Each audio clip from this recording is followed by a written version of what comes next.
నేను మొన్న దేవరకొండకు వచ్చి మీటింగ్ పెడితే ఏం మాట్లాడతాడు? కేసీఆర్, హరీష్ రావు, కేటీఆర్ సాగర్లవాడి జావూరి మీ శవాల మీద కేసులు బీసీ కడతా. ఎక్కడ తలకాయలేను నాకు అర్థం కాదు.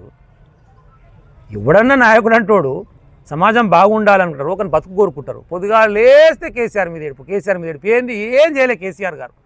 మొన్న అలా వ్యవసాయ క్షేత్రం ఉన్నటువంటి ఊరు 20,000 ఏదైతే ఉందో ఆడ ఏకగ్రీవం చేసుకొని సర్పంచులు వార్డు మెంబర్లు పోయి దండం పెట్టి వచ్చారు. సార్ మాట్లాడుతున్నప్పుడు పక్కపొట్టి కూర్చొని సార్ మళ్ళీ మన రాజ్యం రావాలి సార్, తప్పు జరిగిపోయింది జనాలు అంతా అనుకుంటే, సరే తీయమ్మారు చూస్తాలకు 2 నెలలు వస్తూనే ఉంటుంది, మళ్ళీ ఖరాబ్ అయినా కూడా మనం బాగు చేస్తున్నాం తీ అన్నాడు. ఆ వీడియో బయటకు వచ్చింది.